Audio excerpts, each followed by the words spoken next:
They always said I was the dependable one, the one who had his act together, who'd make something of himself. I spent most of my teenage years being told I was the example, by teachers, neighbors, family. And I believed it. Not because I was arrogant, but because I worked for it.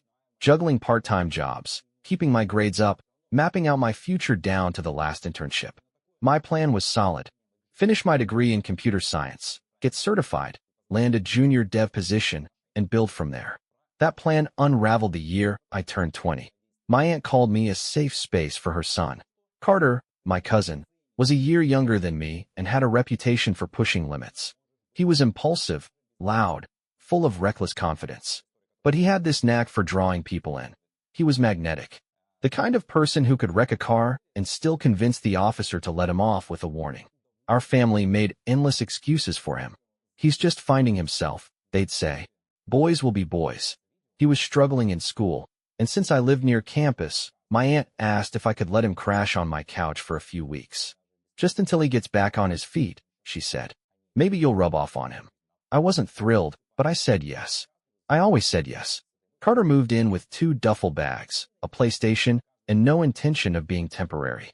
Within a week, he'd eaten half my groceries, turned my living room into his personal entertainment hub, and invited friends over without asking. Still, I didn't complain. I thought patience would help.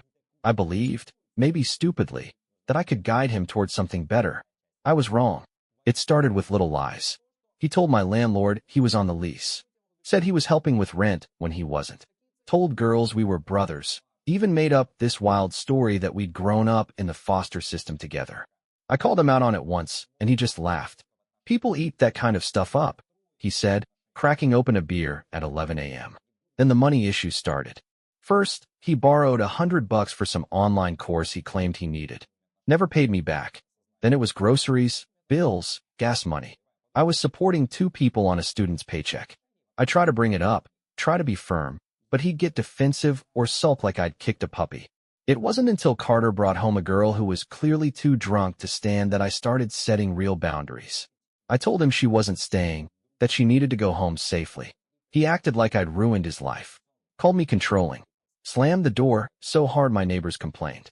Things between us got tense. We stopped talking unless we had to. I spent more time on campus or locked in my room. Every time I tried to talk to my aunt about it, she brushed it off.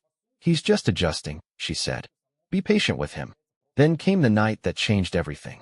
I came home from a late coding session at the library to find my apartment door wide open. Inside, the place was trashed. Dishes shattered, my laptop missing, my textbooks scattered like someone had been looking for something. Carter was nowhere. I tried calling him. No answer. An hour later, I got a call from the police. They asked me to come to the station. I thought maybe Carter had been arrested for shoplifting or possession. I thought they'd want me to vouch for him or call his mom. But when I got there, I was met by 2 detectives and a social worker. They said Carter had come in earlier that evening, alone, shaking, crying, and claimed I had assaulted him. Not physically, the other kind. They said he had bruises, that he told them he'd been afraid to come forward, that I'd threatened him, that I was grooming him for months. I couldn't even speak. I thought it was some cruel joke, a prank gone too far. But they were deadly serious. They asked if I wanted a lawyer. My stomach turned. I asked if I was under arrest.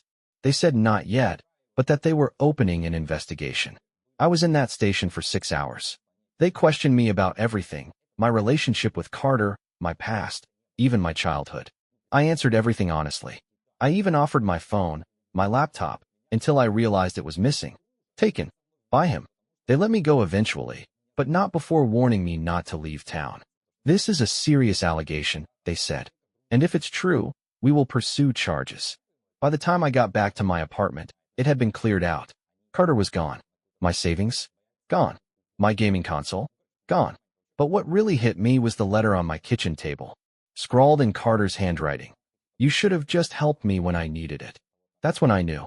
This wasn't a cry for help. This was punishment. My aunt didn't answer my calls. My uncle sent me a single text, stay away from our son. The silence from the rest of the family was deafening. My parents were out of the country on a mission trip and unreachable.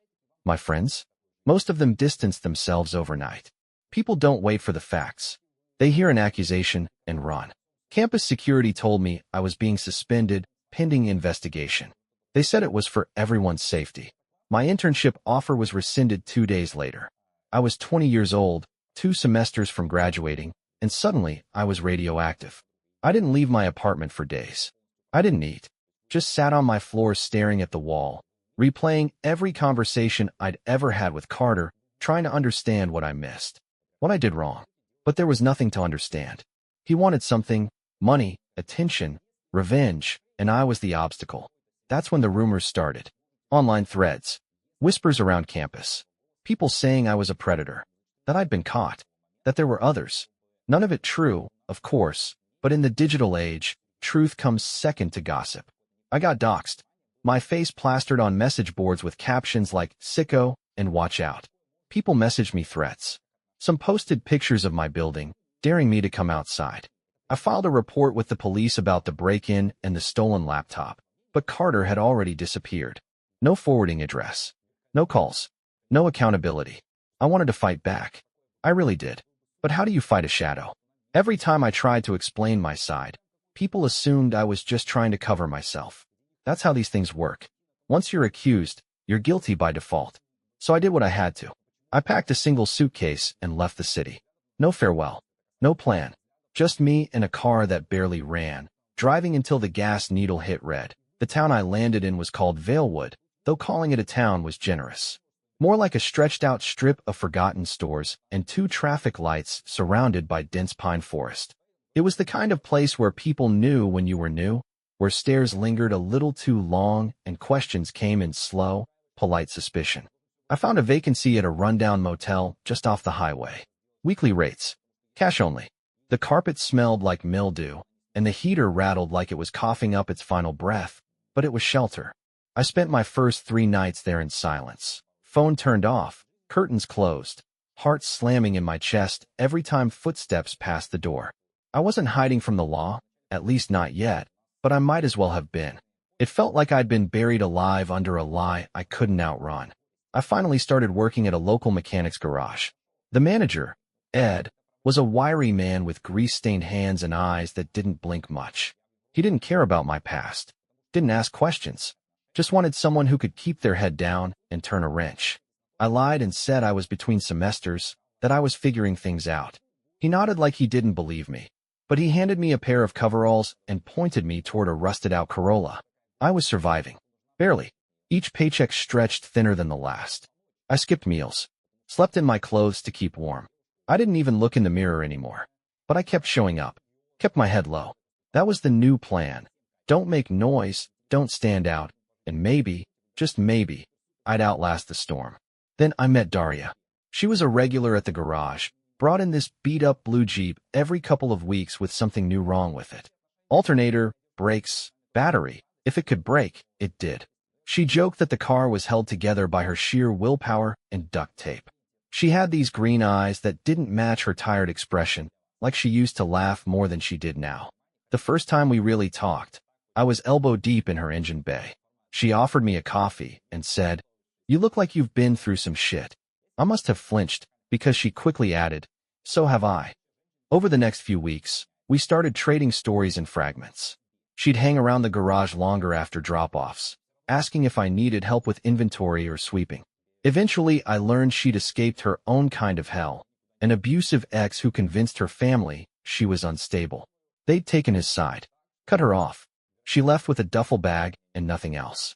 Sounded familiar. We never talked about the deep stuff directly, just floated around the wreckage. But she saw me, in a way no one had since I ran. One cold morning, Daria found me sitting behind the shop, trying to breathe through the rising tide of panic. She didn't ask questions. She just sat beside me, pulled out a cigarette, and said, "You're allowed to be angry, you know." It was the first time someone said that to me. We started meeting outside of the garage.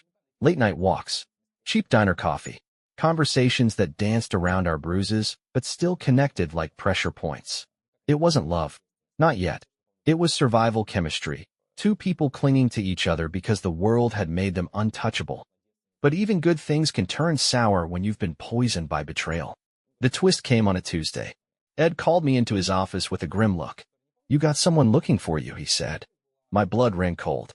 "A guy came in this morning. Said he was your uncle." I hadn't told anyone about my family. Said his name's Mitch. Asked where you were. Left a number. I took the crumpled paper with shaking hands.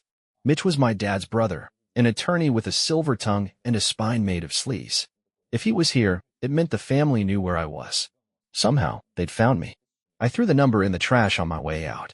But it didn't end there. That night, my motel room was broken into. Nothing was stolen, at least nothing of value. But my bag had been ransacked. Clothes dumped on the floor. My spare phone charger snapped in half. My notebook, the one where I jotted down the truth of what happened with Carter, was gone. And taped to the cracked bathroom mirror was a single sticky note. You don't get to run forever. I sat on the bed, heart pounding, and realized I wasn't being warned. I was being hunted. I packed what I could and drove straight to Daria's. Told her everything. From the lie Carter spun, to the fallout, to the motel break-in. I expected her to recoil, to ask why I hadn't told her sooner. Instead, she opened the door wider and said, "Then you're staying here." We both knew it wasn't safe, but it was the only choice. The next week was chaos. I changed phone numbers. Quit my job. Daria asked a friend for a contact who could forge new identity papers. I told her she didn't have to get involved, but she just scoffed and said, "You're my mess now." I started using a different name, Dean. It felt foreign in my mouth at first, but it gave me just enough space to breathe. Daria and I made plans to leave Valewood entirely. Head to the coast. Start fresh. We'd found a Craigslist posting for a small cabin 3 hours away. It wasn't much, but it had privacy, woods, and no neighbors for miles. It was enough. The night before we planned to leave, I got a message from an unlisted number. It was a photo. Me, standing outside the diner with Daria. No caption. Just proof that whoever was watching knew where I was and who I was with. That's when I realized Carter wasn't done yet. He wasn't just running from what he'd done. He was making sure I couldn't rebuild. He wanted to erase me entirely. The photo sent me into a spiral. It wasn't just the idea that Carter, or whoever was behind this, was watching me. It was the certainty that my entire life, everything I'd worked to rebuild, was one misstep away from crumbling again. I didn't tell Daria about the photo. Not right away. I couldn't bear to see the worry in her eyes, not after everything she'd already done for me. Instead, I shoved it deep into my pocket, letting the cold metal of my phone dig into my skin as a reminder that my past wasn't through with me yet. We kept moving forward with our plans, packing up Daria's things into her car, leaving the garage behind. We'd planned for this. The new name, the new identity, the fresh start. But that photo, that small piece of evidence, was like a time bomb ticking away in the back of my mind. Daria noticed I was off. She saw the way I kept checking over my shoulder, the way my gaze darted across every street corner, every passing car. She asked me once, "What's going on? You've got that look again." I didn't have an answer. How do you explain that your own blood has branded you a monster and sent the world hunting you down like prey? How do you tell someone you love that the life you've built for yourself is nothing more than a mirage waiting to collapse? Instead, I told her I was just tired, that the last year had taken more out of me than I thought. She didn't push, but I could see the doubt in her eyes.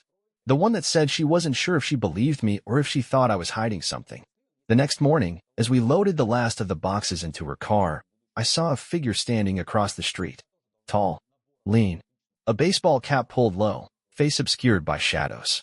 I froze. For a moment, my body just refused to move. It wasn't Carter, I knew that. But the way this person was watching us, the way they stood still, unmoving, like they were waiting for something, it sent a chill down my spine.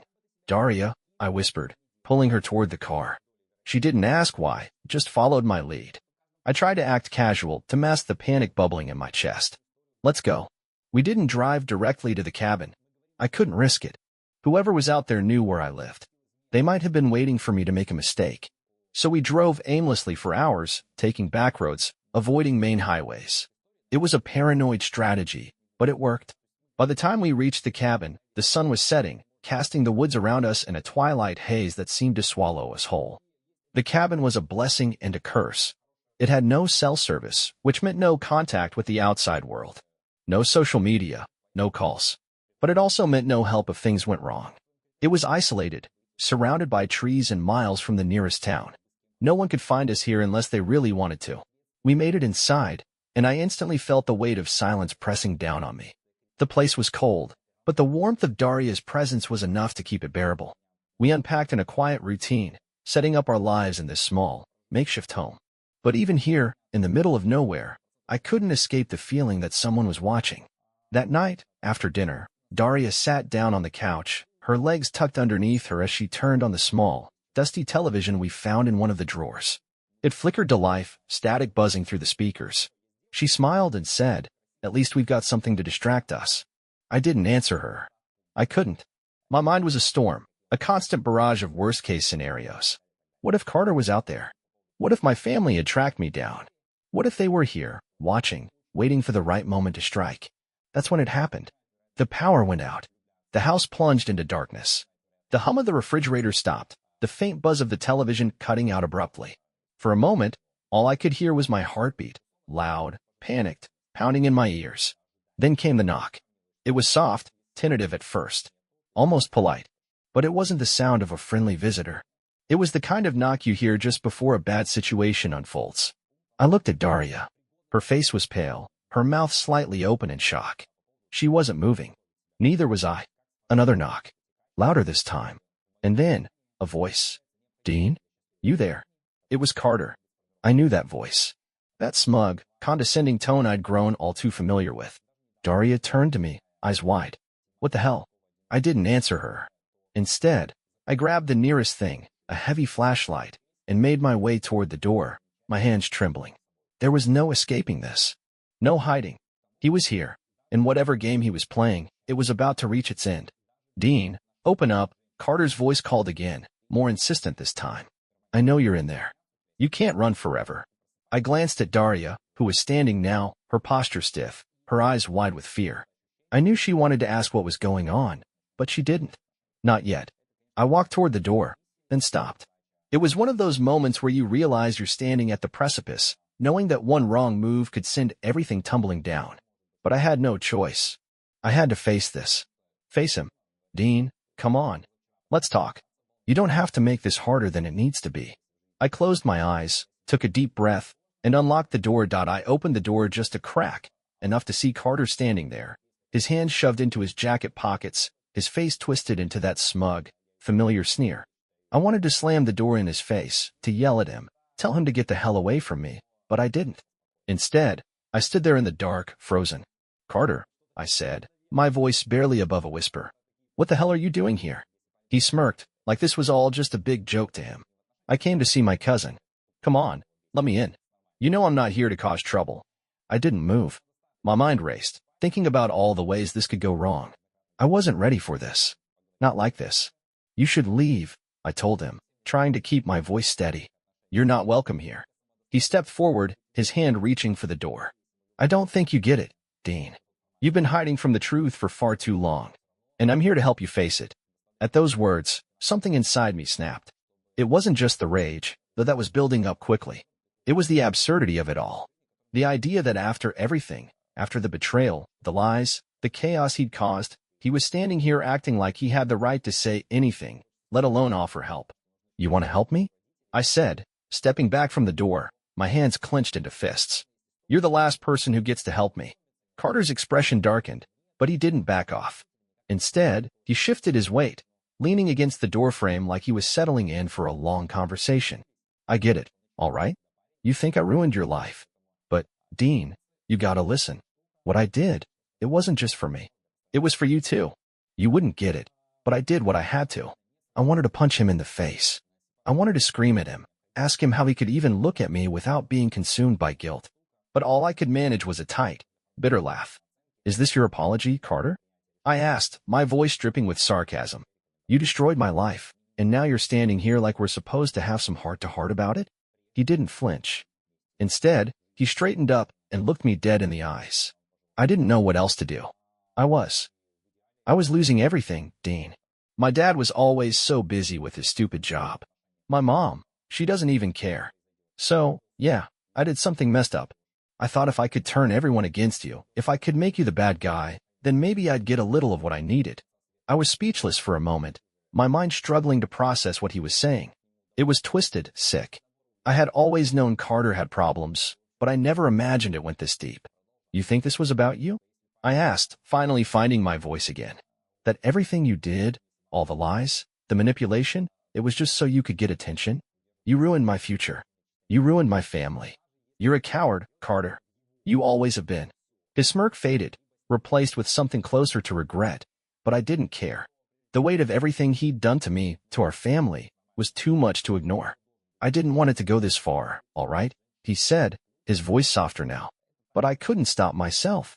I didn't know how to ask for help, so I made it so you couldn't leave me behind. I wanted you to understand that I was drowning. And I thought maybe if I got you out of the way, if I made you the enemy, maybe they'd start paying attention to me. I felt a flicker of something deep inside me, a pang of sympathy, maybe even understanding, but it didn't last. It couldn't. Not after what he'd done. Is this your idea of making it right? I asked, feeling my heart pounding in my chest. To show up here and pretend like you didn't destroy everything I worked for? Everything I had? You don't get to come here and play the victim. Not after everything you did. The silence stretched out between us, thick with tension, until Daria stepped into the doorway behind me, her presence a quiet force of calm. She didn't say anything at first, just looked at Carter like she saw through him. Carter, she said softly, but there was a strength in her voice that made him pause. You don't get to do this. You don't get to break someone's life and then expect them to pick up the pieces when it suits you. Dean is right. Whatever this is, this apology, this excuse, it's too late.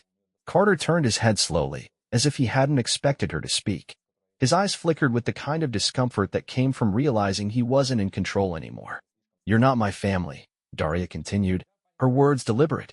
I don't care who you think you are or what you think you're entitled to. You don't get to waltz back into Dean's life like nothing happened. You don't get to rewrite this. I felt a lump form in my throat. For a second, everything felt like it was falling apart again. But Daria's words held me together. It wasn't about family. It wasn't about the people who had abandoned me. It was about the life I was building now, with her, away from the wreckage. Carter's shoulders slumped. He opened his mouth to say something, but the words didn't come.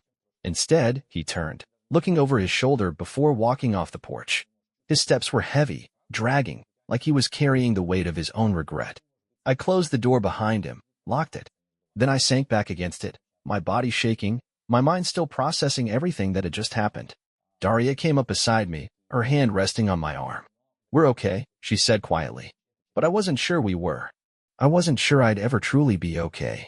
The past was a ghost, haunting me, chasing me down when I least expected it. But for the first time in a long time, I felt something more than fear. I felt a sliver of hope. Maybe I could still rebuild. Maybe it wouldn't be the life I'd planned, but it would be mine. For now, that was enough. The days after Carter left felt strange, like I had just emerged from a fog I hadn't known I was trapped in.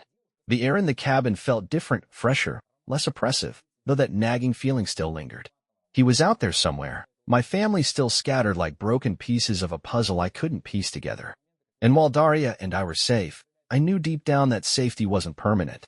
It was a week before I could sleep without wondering if Carter had somehow found a way to track us. A week before the phone call came. It was around midnight, and I was staring at the ceiling, mindlessly running through plans in my head. How to keep our lives secure. How to keep everything hidden. How to keep Daria safe. I thought I heard a soft knock on the door at first, but when I looked at Daria, she was still asleep, her breathing steady. I told myself it was the wind, the trees rustling against the house. But then the knock came again. I sat up, my heart hammering. The knock was followed by a voice I hadn't expected to hear. Dean, open up. My dad's voice called through the thin wood of the door. I froze. My dad. I hadn't heard from him since I left. He had been part of the silence, part of the family that turned its back on me, believing Carter's lies without question. His voice now sounded different, strained, desperate in a way I hadn't ever heard before. For a long moment, I just sat there, unsure of what to do. Daria stirred beside me, her eyes fluttering open. Dean, she whispered, her voice groggy, but sharp with concern. Who is it?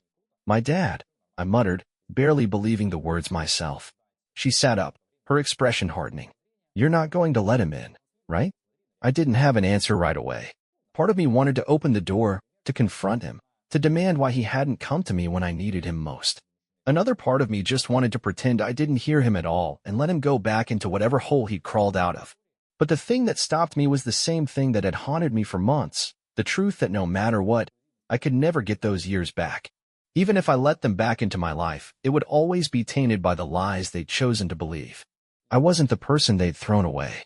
I wasn't their son, their family. Not anymore. I stood up, my muscles stiff, and walked quietly over to the window. Through the curtains, I saw my dad standing by his car, hands in his pockets, looking up at the cabin like he was waiting for me to appear, for me to make some kind of decision. Daria came up behind me, her hand resting on my back, the simple contact grounding me. What do you want to do? I don't know, I said, my voice thick with emotion. He's the one who threw me away. They all did. They chose Carter over me without a second thought.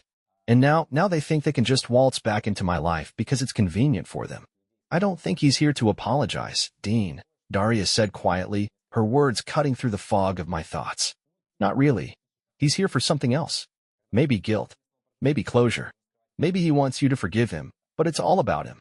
It always has been. I closed my eyes, letting her words settle in. She was right. This wasn't about me. This was about him. About their guilt. About trying to right a wrong they could never fix. I can't do it, I whispered, more to myself than to her. I can't open that door. I can't let them back in. Not after everything they did. Daria nodded, as if she'd been expecting this answer. Then don't. They don't deserve you, Dean. They never did. I turned away from the window and walked back to the door. But before I could lock it, I heard it again. Dean, my dad called out, his voice a little more urgent now. Please. I know I messed up. But we need to talk. We need to fix this. I didn't answer. Not at first. Then, slowly, I walked to the door and looked out through the small peephole. My dad was still standing there, his posture defeated now, like a man who knew he was about to lose everything he had left. For a second, my resolve wavered. I wanted to open the door, wanted to hear him beg for forgiveness, wanted to know if he was really sorry. But I knew it would never change the fact that they destroyed my life. I stepped back and locked the door. Slowly, deliberately. I'm done, I said, the words tasting bitter in my mouth. Daria squeezed my hand. You're done with them. You're done with all of them. And you have me now. You have me. That was all I needed to hear. The next few days passed by in a haze of routine. We stayed inside the cabin, working on fixing up the place, making it ours. But even in the stillness of the woods, something was different now. I wasn't looking over my shoulder anymore. I wasn't constantly waiting for the other shoe to drop.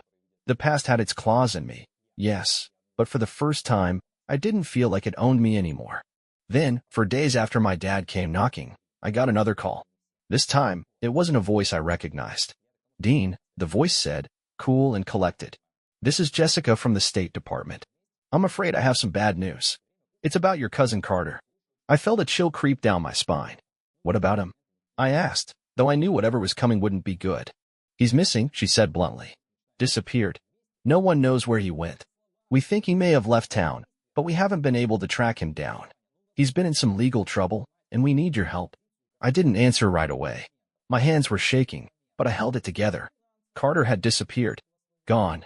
I didn't know whether to feel relieved or guilty. But then Jessica added something that made my stomach drop.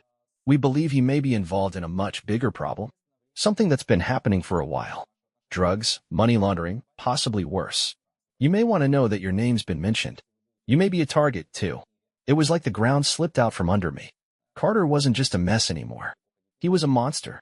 And now he had dragged me into it. The air around me felt thick, heavy, like it was pressing in on my chest with every breath. I couldn't process what Jessica had just told me. Carter was missing, tangled up in something far more dangerous than I could have ever imagined. And somehow, my name was attached to it. I was involved, whether I liked it or not. Daria had been there when the call came through. She heard every word, saw my face drain of color. I didn't need to say anything. She knew. She could read me like a book. We sat in silence for a long time, both of us staring out the small, dust-covered window of the cabin. Outside, the wind rustled through the trees, but inside, all I could hear was the steady beat of my heart and the gnawing sense that my life was spiraling out of control again. I don't know what to do, I finally said, my voice barely a whisper. You don't have to do anything, Daria replied softly, her hand finding mine. You're not responsible for him, Dean. Not anymore. But I couldn't shake the feeling that somehow, someway, this was all still my mess to clean up. Carter had been a part of my life for so long, twisted my world with his lies and his chaos. And now, here I was, sitting in the middle of nowhere, forced to reckon with the fact that the world wasn't done with me yet. They think I'm involved, I muttered, my eyes burning with frustration. They think I'm somehow wrapped up in whatever it is he's done. I don't even know what they're accusing me of. We can't let them drag you back into this, Daria said, her grip tightening on my hand. You didn't do anything. You've already lost everything because of him. And now, they want to bring you down even more. I nodded, but it didn't feel real. This was the first time in a long while I felt like I was fighting for my life again. The truth didn't matter. The facts didn't matter. All that mattered was that Carter was gone, and everything he'd done was now spilling over into my life once more. What happens if they come after me? I asked, my voice hoarse. What if they want me to testify? Or worse, what if they think I was a part of this whole mess? Daria didn't answer immediately, but I could see the thought processing in her eyes. She had been through hell too, after all. She understood what it meant to be falsely accused, to have your name dragged through the mud without a chance to defend yourself. We won't let them, she said firmly, her voice a low growl. You don't owe them anything, Dean. If you need to get away, we'll go. I'll go with you. We'll figure this out together. Her words were a comfort, but they didn't solve the problem. Carter's disappearance was only part of it. The other part, the part one couldn't escape, was that the past had a way of resurfacing when you least expected it. And just like that, everything I'd worked so hard to leave behind was pulling me back in. The next day, I made the decision to leave the cabin. Daria didn't fight me, but I saw the worry in her eyes. She knew how close I was to the edge. And I was. I had to face the truth. I had to confront whatever mess Carter had left in his wake. But I wouldn't do it alone. We packed up, grabbed our things, and made the drive into the nearest town. I knew what I had to do. I had to reach out to Jessica, find out what kind of trouble Carter had gotten himself into. Find out if there was any way I could clear my name before it was too late. As we pulled into the small town's coffee shop parking lot, I turned to Daria. Stay here, I said, my voice tight with uncertainty. I'll be back in a few minutes. She didn't argue. She knew. She understood that I had to do this, even if it meant facing the nightmare I thought I'd outrun. I walked into the coffee shop, the bell chiming above the door as I stepped inside. Jessica was sitting at a table in the back, her laptop open, a cup of coffee sitting untouched in front of her. She looked up as I approached, her face unreadable. Dean, she said quietly, her tone neutral. I'm glad you came. I don't have much choice, do I? I said, trying to keep my voice steady. What's going on? What do you think Carter's involved in? And why the hell is my name being dragged into it? She sighed, closing her laptop slowly. Carter's been running with some pretty dangerous people. Money laundering, drugs, possibly worse.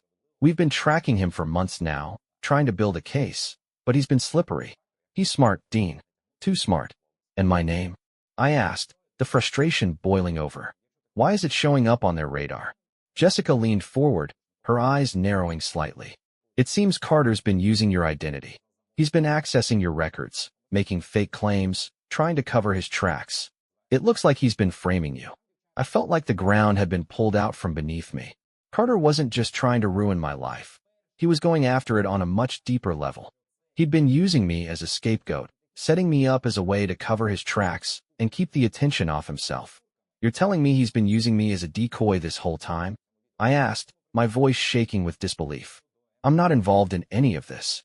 I know that, Jessica said quickly, placing a hand on mine. But it's going to take time to untangle. Right now, I'm just trying to protect you. We're working on clearing your name, but we need to get ahead of this. I didn't know what to say. All I could do was sit there, my mind spinning, as Jessica laid out the reality of what had happened. Carter had used me, my name, my identity, as a shield for his criminal activities. And now, I had to pick up the pieces of the life he'd shattered. When I finally left the coffee shop, I didn't feel any better. I didn't feel like I had a solution. But I did have a plan. I would fight back. I would clear my name, no matter what it took. I didn't know how long it would take to rebuild my life after everything. I didn't know if my family would ever come to their senses or if Carter would ever be found. But for the first time in a long time, I felt a glimmer of control. And maybe, just maybe, this time, I wouldn't let anyone take that away from me. The next few weeks were a blur of meetings, phone calls, and paperwork. The process of clearing my name felt like running through mud, slow, exhausting, and frustrating. But with Jessica's help, we managed to dig up the truth. Carter had been using fake IDs, opening bank accounts, and even running up debt in my name. The worst part? The authorities had to verify every detail. They needed me to prove that I was innocent. I kept Daria close. She was the anchor that kept me from floating away in the chaos. While I dealt with the aftermath, she helped me gather every scrap of evidence, every piece of paperwork, every record that could show I wasn't involved. She was more than just a partner. She was my rock, the only person who believed in me when the whole world had written me off. But no matter how many documents I submitted or how many calls I made, the guilt from my family's betrayal still stung. My dad never called back after that night at the cabin. My mom didn't try to reach out either. I'd been replaced, forgotten, a casualty of a lie that had taken on a life of its own. I'd expected this, but it didn't make it any easier. Then, one afternoon, I got the call I'd been waiting for. "Dean," Jessica said on the other end of the line, her voice calm but urgent. "We found him." I didn't know whether to feel relief or dread. Carter had been on the run for weeks, slipping through the cracks, always one step ahead of the law. Now, they finally had him. "Where is he?" I asked, my voice tight. "He's in custody," she replied. "We've got him in a holding cell, but I need you to come down here. I can't promise what will happen next, but we need to get this done." I didn't need to hear more. I grabbed my jacket and turned to Daria, who had been sitting silently, her eyes on me as if she could feel the weight of what was coming. She stood up immediately, ready to go, no questions asked. We both knew this wasn't just about clearing my name anymore. It was about facing the man who had broken everything. The drive to the police station felt like the longest one I'd ever made. My hands gripped the steering wheel so tightly I thought my fingers might cramp. Daria's presence was a comfort, but I could feel my stomach twisting into knots. It wasn't just Carter I was going to face. It was everything he'd taken from me. My future, my family, my peace of mind. It felt like I was walking into a courtroom, ready to face the consequences of a crime I hadn't committed. When we arrived, Jessica met us outside the station, her expression serious. "This isn't going to be easy," she warned. "But we have a chance to finally end this. To finally get the truth out there." I nodded, unable to speak. I was numb. Inside the station, Carter sat in a holding cell, his face pale, his hands cuffed in front of him. He looked smaller than I remembered, defeated. His once confident posture was gone, replaced with the hunched shoulders of someone who had nowhere left to run. For a moment, I just stood there, staring at him. Part of me wanted to scream, to demand answers, to force him to see the damage he had done. But I stayed quiet. I wasn't going to give him the satisfaction of seeing me break. Jessica stepped forward, her voice firm. "We have the evidence, Carter. You can make this easier on yourself. It's over." Carter lifted his eyes, meeting mine. There was no anger in his gaze, no defiance. Just the hollow look of someone who had burned every bridge, lost everything, and now had nowhere to hide. "I didn't think you'd come," he said, his voice rough, like he hadn't spoken in days. "I didn't think you'd show up." I stared at him. "You made sure I wouldn't. You made sure no one would." He didn't respond. Instead, he just looked down, his eyes shadowed with guilt. The silence in the room was thick, suffocating. Jessica stepped in between us, breaking the moment. "It's over, Carter. The evidence is clear. You can either fight it or face the truth." He sighed deeply, his chest rising and falling with a long breath. "I wasn't always like this, you know," he said, almost as if to himself. "I didn't mean for it to get this far. I didn't care about his excuses anymore. I didn't care about his regret. It didn't matter. What mattered was the damage he had caused, and how he had managed to destroy my life without even blinking." "You're right about one thing," I said quietly. "You weren't always like this. But I'm done letting you make excuses for what you've done. I'm done." The officers moved in to take him away, but before they could, Carter turned back to me. "I'm sorry," he muttered, the words barely audible. "I thought it would fix things. I thought it would fix me." But I was already walking away, Daria at my side. It was over. Finally. The nightmare I had been trapped in for so long had come to an end. Carter was going to face the consequences of his actions, and I would finally have a chance to rebuild my life. It wasn't going to be easy. There would be scars, both visible and hidden. But I wasn't the same person I was before all this. I wasn't the scared, broken kid who had been abandoned by everyone he loved. I was stronger now. I had learned the hard way what it meant to survive, to fight, to stand up for myself. And with Daria by my side, I knew I could rebuild. I could live again. I could finally be free. As we walked out of the station, the weight on my shoulders seemed to lift just a little. The air outside felt different, lighter. Maybe it was the weight of the past finally starting to fade. Maybe it was the feeling that, for the first time in years, I wasn't running anymore. I was finally free.